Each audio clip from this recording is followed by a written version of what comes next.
So welcome back to the disaster recovery section of the Solopreneur Survival Guide. In part 3 of the disaster recovery section, I'm going to be talking about cloning. Now, it's not cloning Dolly the sheep or anything like that, or cloning humans. It's about keeping an entire copy of your hard drive backed up, so you've got a recovery option that, let's say the worst case scenario, your computer goes down, you can just swap out hard drives and you're back up and running.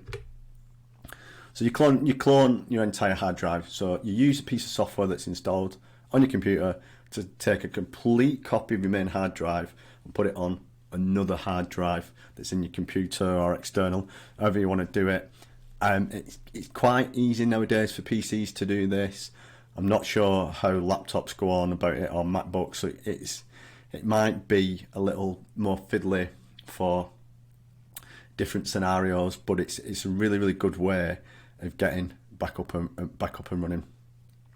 So as I mentioned, your entire hard drive is backed up, so you don't have to worry about making sure your files are selected, or you're backing up this one, or you've dropped it in the right folder because that's syncing to the cloud, or the periodic backups that I've talked about passing.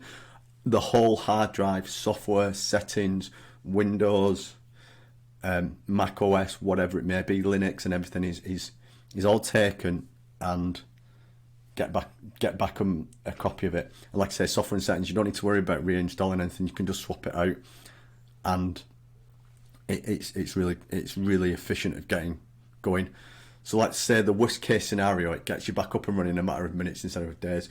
So an example I've got is I actually do this is, let's say I've got a PC, you've got a hard drive, and the hard drive just stops working. They're known to burn out. I'm not sure what the newer SSDs are like, but let's say it doesn't work. There's a few options you can do if you don't have a clone. Is you could go to a recovery company or somewhere, see if they can get the data off it for you.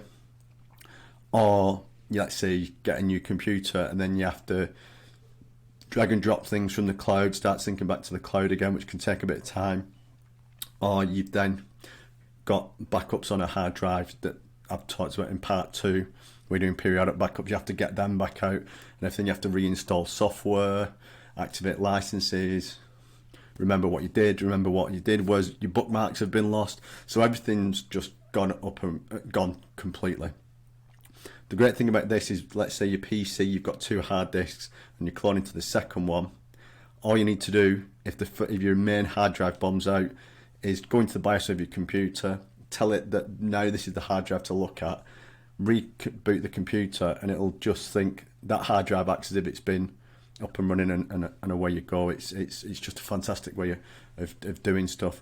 There is going to be a caveat I'm going to say, is that depending on how often you're cloning your drive, you may lose some work. So let's say, for example, I'm going to show you in a minute, I do a clone on a Sunday morning, but then Saturday afternoon or Saturday evening, my computer goes down and switch out. I have lost sort of a week's worth of stuff.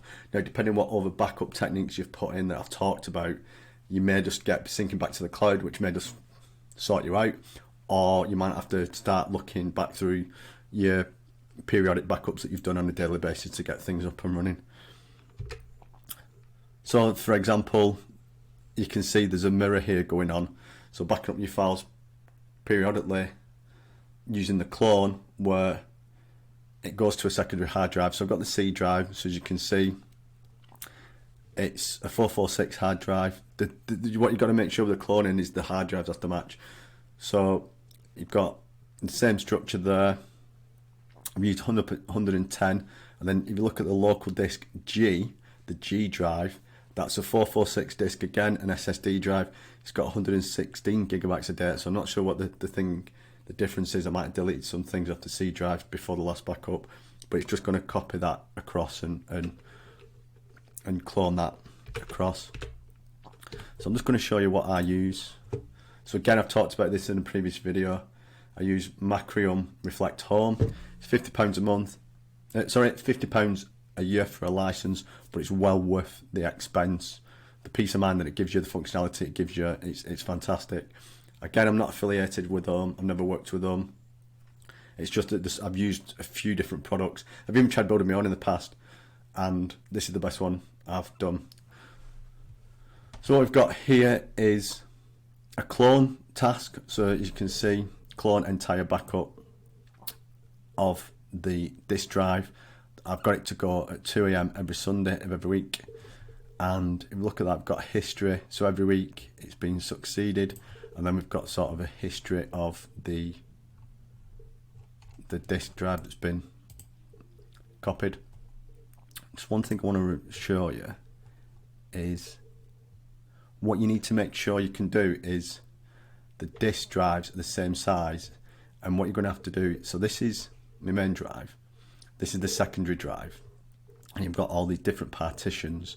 You're going to need to make sure, and I think Macrium Reflect will do this for you. It'll format the disk and put it into this thing. So you need to get a disk that's exactly the same size, get it all fitted like this, and get it cloned so it actually mirrors all the partitions. So that's a bit of a fiddly bit, but again, the having this ability to clone and have an identical disk drive that you can just swap out and get up and running, it'll just get you up straight away. Your computer blows up, your disk drive goes, you're back up and running. All your software's there, all your licenses are there, everything's there that you need, and it's just a really good way of getting back up and running. Again, it's a bit more of an advanced thing, but to give you that peace of mind, it's a fantastic way to get things running. So that's it for this section of the disaster recovery part of the Solopreneur Survival Guide Part 3, which is clone your entire drive. Join me in the Part 4, which will be the final video on this section, where I'm discussing just more advanced recovery options, what you can do if things continue to go wrong and the different situations arise. So join me in that video.